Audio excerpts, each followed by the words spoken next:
parents and families. I am making this video to go along with lesson 3's homework having to do with the arrowway, which we use to visualize adding and subtracting tens and ones.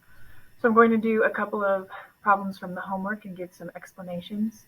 Once again, I want to remind you that the homework, try to have the students do it independently. Ask them guiding questions. What would you do next? What step would make sense? What are your units? How many tens? How many ones? Things like that to guide them along. Again, it does not have to be perfect, but it does need to be attempted. So on our math page 49, there is one example. And I also wrote another example of solving with the arrowway on my own handwriting. So let's see, I will start with letter B. It's 56 plus 40. Can we see that? Yes. Some students are able to see that 4 tens plus 5 tens will equal 9 tens with our 6 ones, which is great. However, I am encouraging them to show their work. We need to show our thinking so that we can apply it to other situations. Now, I do not have any ones. I just have 4 tens. I'm going to add 10 4 times. 10 more than 56 is 66. 10 more than 66 is 76. 10 more than 76 is 86. And 10 more than 86 is 96. So I wrote my arrow and the operation I was doing right above it, and I can see that I was counting by units of 10. The problem underneath it has 56 plus 41 to have us practice adding ones as well as tens. Again, we would have the same process of adding 4 tens and 1 1. I like to break it up so that I can see my units. I have 1, 2, 3, 4 tens plus 1 1. 1 more than 96 is 97.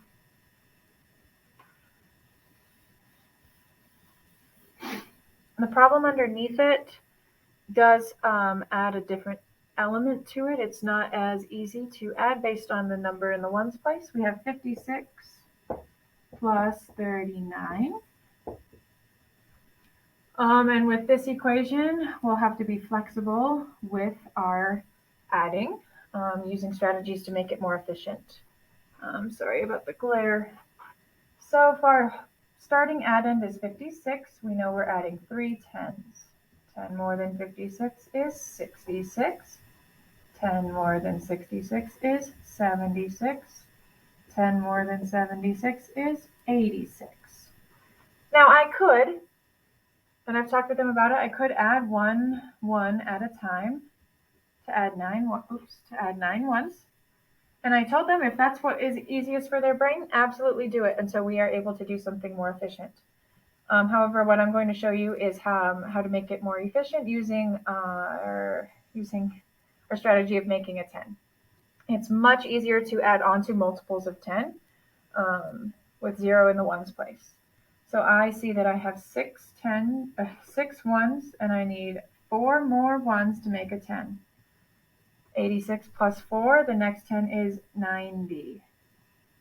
Now I needed to add 9 ones, and I added 4 ones. So if I already added 4 out of 9, that means I have 5 ones left to add, because 5 plus 4 equals 9. And look, I have a 0 in the tens place. 90 plus 5 equals 95. Remember, I know this is tricky. Please refrain from showing your student the vertical way. Encourage them to use this strategy in adding tens and ones. Now I'll show you some subtraction. It's the same process, although our numbers are decreasing. Letter C has 68 minus 40. And again, I see I have 4 tens and I don't have any ones to subtract. So I start with my whole number, which is 68, and I'm subtracting out 40, 4 tens. Some students, once again, are able to know that 6 tens minus 4 tens is 2 tens, leaving our 8 ones. And others need to subtract by 10 at a time. So if they were going to subtract all 4 tens at once, just show it that way. But back to our tens, I'm going to subtract 4 tens. 10 less than 68 is 58. 10 less than 58 is 48. 10 less than 48 is 38. And 10 less than 38 is 28. You'll notice that our 10 more, 10 less practice has led us up to this, noticing how to go up and down in our tens place, up and down in our ones place. And again, making those easy tens to help us be efficient. The problem underneath is having 68 minus 41, I believe. So once again, we'll just subtract one more 1. 27 minus 1 is 27.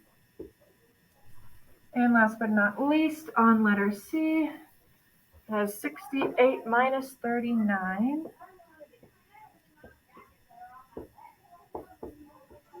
And I break it into my tens and ones so I can visualize my steps. I have 3 tens and 9 ones. Notice 3 tens is 30.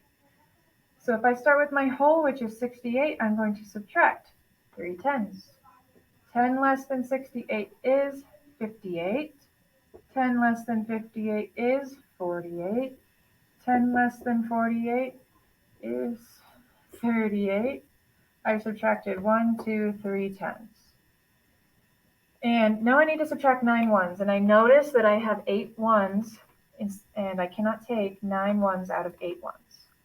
That's when we would borrow, decompose a 10 in that vertical way, but that is not what we are doing today.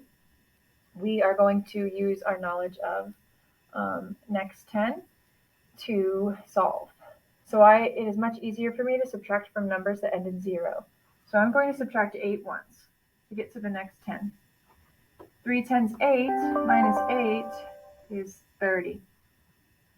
I've subtracted 8, but I needed to subtract 9, so I know I need to subtract 1 more.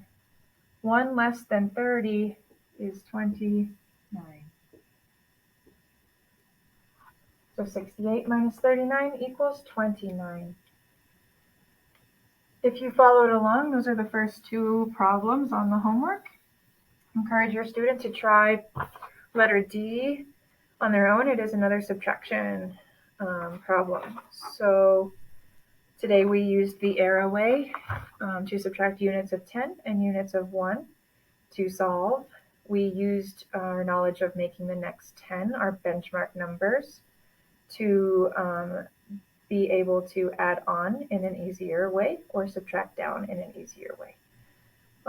Please reach out if you have questions. I can't wait to work on our next strategies tomorrow and through the rest of the week. And thanks for tuning in and helping support our students with their learning. Have a great night.